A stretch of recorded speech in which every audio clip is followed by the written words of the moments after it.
ಇನ್ನು ಟಿಬಿ ಡ್ಯಾಂನಲ್ಲಿ ತಾತ್ಕಾಲಿಕ ಗೇಟ್ ಅಳವಡಿಕೆ ಕಾರ್ಯ ಯಶಸ್ವಿಯಾಗಿದೆ. ಆ ಭಾಗದ ರೈತರು ಸಂತಸವನ್ನ ವ್ಯಕ್ತಪಡಿಸ್ತಾ ಇದ್ದಾರೆ. ಜನ ಕೂಡ ಖುಷಿಯಾಗಿದ್ದಾರೆ.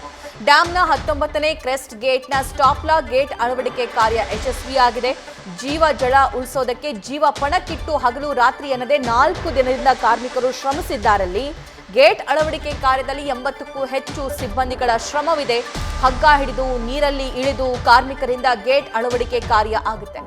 ಮೈ ಜುಮ್ ಎನ್ನಿಸುವ ತಂತ್ರಜ್ಞರ ತಂಡದ ಕಾರ್ಯಕ್ಕೆ ಅಭಿನಂದನೆಗಳ ಮಹಾಪೂರವೇ ಹರಿದು ಬರ್ತಾ ಇದೆ.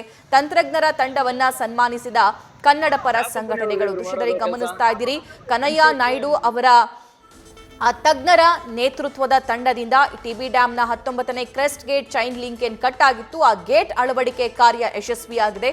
4 ದಿನ ಟೈಮ್ ತಗೊಂಡ್ರು. 3 ಕಂಪನಿಯಿಂದ ಆ ಗೇಟ್ಗೆ ಬೇಕಾಗಿರುವಂತಹ ಎಲ್ಲಾ ವಸ್ತುಗಳನ್ನ ತರಿಸಲಾಯಿತು, ವೆಲ್ಡಿಂಗ್ ಮಾಡಲಾಯಿತು. ಹಗಲು ರಾತ್ರಿ ಅನ್ನದೆ ಸತತ 4 ದಿನದಿಂದ 80 ಸಿಬ್ಬಂದಿ ಆ ಕಾರ್ಯಾಚರಣೆಯಲ್ಲಿ ನಿರತರಾಗಿದ್ರು. ಆದರೆ ಈಗ ಆ ಸ್ಟಾಪ್ ಲಾಗ್ ಅಳವಡಿಕೆ ಕಾರ್ಯ ಯಶಸ್ವಿ ಆಗಿರೋದ್ರಿಂದ ಸಹಜವಾಗಿ ಆ ಕಾರ್ಮಿಕರಲ್ಲಿ ಉತ್ಸಾಹ ಇದೆ, ಆ ಕಾರ್ಮಿಕರಲ್ಲಿ ಸಂತಸ ಇದೆ.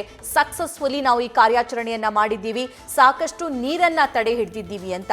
ಇಲ್ಲದೆ ಇದ್ರೆ ಡ್ಯಾಮ್ 105 TMC ಭರ್ತಿಯಾಗಿತ್ತು, ಅರ್ಧಕ್ಕರ್ಧ ಖಾಲಿ ಆಗಬೇಕಾಗಿತ್ತು. ಸುಮಾರು 30 TMC ನೀರು ಹರಿದು ಹೋಗಿದೆ.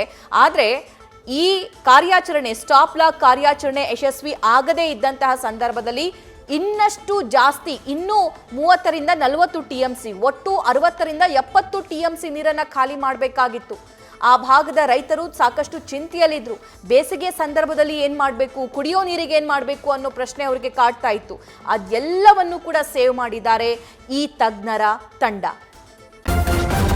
ನ್ಯೂಸ್ ಫಸ್ಟ್, ನಿರ್ಭೀತಿಯಿಂದ ನಿಮ್ಮ ಪರವಾಗಿ.